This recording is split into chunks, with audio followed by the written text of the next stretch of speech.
Bio mountain farmers producer കമ്പനിയുടെ കുന്നോത്ത് ഹരിത industrial പാർക്കിൽ മൂന്നാമത് സംരംഭം ബയോ മൗണ്ടൻ ഫുഡ് പ്രൊഡക്ട്സ് യൂണിറ്റും ന്യൂട്രിയക്സ് ഫുഡ്സ് എന്ന സംരംഭവും ആരംഭിച്ചു. യൂണിറ്റിന്റെ ആശീർവാദ കർമ്മവും സ്വിച്ച് ഓൺ കർമ്മവും Thalassery archbishop Mar Joseph Pamplany നിർവഹിച്ചു. ബയോ മൗണ്ടന്റെ ഓരോ സംരംഭങ്ങൾ ഇപ്പോൾ പെട്ടെന്ന് ഉണ്ടാകാൻ തുടങ്ങി. സാധാരണ പുട്ടുപൊടി യൂണിറ്റ് ഉണ്ടാകാൻ ഏകദേശം 10 മാസത്തിലധികം എടുത്തെങ്കിൽ അടുത്തൊരു യൂണിറ്റ് ഉണ്ടാകാൻ ഒരാഴ്ച എടുത്തുള്ളൂ എന്നുള്ളത് വളരെ നല്ല ശുഭോദർക്കമായ കാര്യമാണ്. ബയോ മൗണ്ടൻ്റെ വളർച്ച വളരെ സ്ലോ ആൻഡ് സ്റ്റഡി ആയിട്ട് വളരുന്നു എന്നുള്ളത് അഭിമാനകരമാണ്. ആദ്യം നമ്മൾ ചായപ്പൊടിയിലാണ് ആരംഭിച്ചത്. ചായപ്പൊടി എല്ലാവർക്കും ഇഷ്ടപ്പെട്ട് കഴിഞ്ഞപ്പോഴാണ് നമ്മൾ കറിപ്പൊടികളിലേക്ക് പോയത്. കറിപ്പൊടികളും കഴിച്ചവർക്കെല്ലാവർക്കും വളരെ രുചികരമായി ആരോഗ്യകരമായി അനുഭവപ്പെട്ടു തുടങ്ങി. വിപണിയിൽ അത് സ്വാധീനം ചെലുത്തുന്ന ഒരു സാഹചര്യമായപ്പോഴാണ് നമ്മൾ പുട്ടുപൊടിയിലേക്ക് പോകുന്നത്. പുട്ടുപൊടി തന്നെ വിവിധ വെറൈറ്റികളിൽ നമ്മൾ നിർമ്മിക്കുകയാണ്. 12 ഇനം പുട്ടുപൊടികളാണ്. പുട്ടുപൊടികൾ മാത്രമല്ല, അപ്പത്തിൻ്റെയും ദോശയുടെയും അതുപോലെ മറ്റ് പല വിഭവങ്ങളുടെയും പൊടികൾ നമ്മൾ ഇതിനോടകം വിപണിയിൽ ഇറക്കി തുടങ്ങി എന്നുള്ളത് സന്തോഷകരമായ കാര്യമാണ്. തുടർന്നുള്ളതാണ് നമ്മൾ വാട്ടുകപ്പ ചിപ്സ് ഐറ്റങ്ങളുടെ ഒരു പുതിയ സംരംഭം ആരംഭിക്കുക. അത് ഏതും ചിപ്സാക്കാവുന്ന കാലമാണ് നമുക്കറിയാവുന്നതാണ്.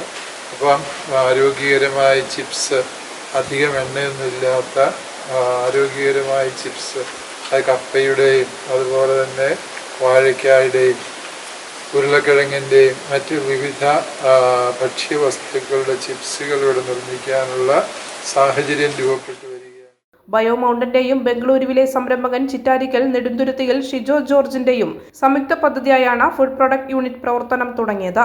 ഇവിടെ നിന്നുള്ള പുട്ടുപൊടി, പാലപ്പം, ഇടിയപ്പം, ദോശ, ഇഡ്ഡലിമാവ്, ചക്കപ്പുട്ടുപൊടി, കപ്പ പുട്ടുപൊടി, മില്ലറ്റ് പുട്ടുപൊടി, ബീട്രൂട്ട് പുട്ടുപൊടി, ക്യാരറ്റ് പുട്ടുപൊടി, ഗോതമ്പ് പുട്ടുപൊടി, റവ പുട്ടുപൊടി, പത്തിരിപ്പൊടി എന്നീ 13 ഉൽപ്പന്നങ്ങൾ ബയോ മൗണ്ടൻ കേന്ദ്രങ്ങൾ വഴി വിപണിയിൽ ലഭിക്കും. കുന്നോത്ത് തലശ്ശേരി അതിരൂപത വിട്ടു നൽകിയ 10 ഏക്കർ സ്ഥലത്ത് നേരത്തെ ഇൻഡസ്ട്രിയൽ പാർക്കിന് അനുമതി നൽകിയതോടെ പ്രഥമ സംരംഭമായ ബയോ മൗണ്ടൻ കമ്പനി നേരിട്ട് ആരംഭിച്ച കറി പൗഡർ യൂണിറ്റ് മന്ത്രി പി രാജീവ് ഉദ്ഘാടനം ചെയ്തിരുന്നു. കർഷകരിൽ നിന്ന് അവരുടെ ഉൽപ്പന്നങ്ങളായ മഞ്ഞൾ, ഇഞ്ചി, കുരുമുളക്, ജാതിക്ക, ഏലം തുടങ്ങിയവ ശേഖരിച്ച് മൂല്യവർദ്ധിത ഉൽപ്പന്നം എന്ന നിലയിലാണ് കറി പൗഡറുകൾ ഉൽപ്പാദിപ്പിക്കുന്നതും. രണ്ടാമത് സംരംഭമായി പഴങ്ങളുടെ പൾപ്പ് സംസ്കരിച്ചെടുക്കുന്ന കമ്പനിയും വ്യവസായശാലയുടെ നിർമ്മാണ പ്രവൃത്തികളും ആരംഭിച്ചിട്ടുണ്ട്. ഫുഡ് പ്രൊഡക്ട്സ് യൂണിറ്റിന് കഴിഞ്ഞ ഏപ്രിൽ 24-നാണ് ശിലയിട്ടത്. പ്രതിദിനം 2.5 ടൺ ഉൽപ്പാദനശേഷിയുള്ള സംരംഭത്തിന് 2.5 കോടി രൂപയാണ് ചെലവായത്. 10 പേർക്ക് നേരിട്ട് തൊഴിൽ ലഭിക്കുന്നു. ബയോ മൗണ്ടൻ ഫുഡ് പ്രൊഡക്ട്സ് കമ്പനിയുടെ സംരംഭത്തിലൂടെ നമ്മൾ വിവിധ ഇനം അരി പൗഡറുകൾ ഇറക്കുകയാണ്.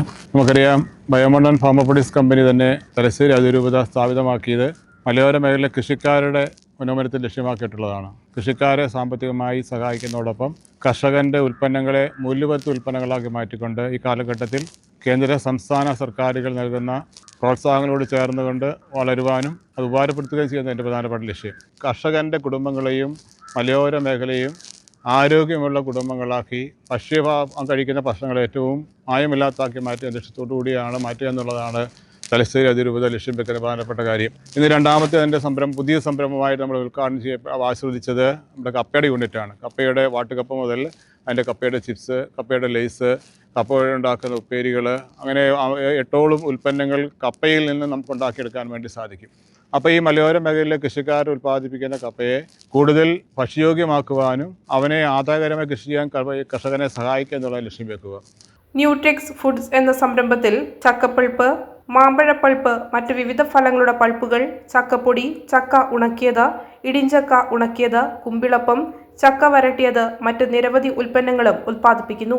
ബയോ മൗണ്ടൻ ചെയർമാൻ അതിരൂപത വികാരി ജനറൽ മോൺസിഞ്ഞോർ സെബാസ്റ്റ്യൻ പാലാക്കുഴി അധ്യക്ഷനായി. MLA മാരായ Sunny Joseph, KK Shailaja, Sajeev Joseph, എന്നിവർ മുഖ്യാതിഥികളായി പങ്കെടുത്തു. പായം പഞ്ചായത്ത് പ്രസിഡന്റ് എം വിനോദ് കുമാർ, അതിരൂപത chancellor father doctor Biju Muttathukunnel, managing director father Benny Nirappel, director father doctor Joji Kakkaramattathil, കത്തോലിക്ക congress global director father Philip Kaviyil, Kunnoth saint Thomas forane വികാരി father Sebastian Mukkilikkatt, Nellikkampoyil saint Sebastian's forane archiepiscopal തീർത്ഥാടന കേന്ദ്രം വികാരി father Joseph Kavanadiyil, reverend father Subin Rathappillil, bio mountain food products managing partner Shijo നെടുന്തുരുത്തിയിൽ എന്നിവർ സംസാരിച്ചു.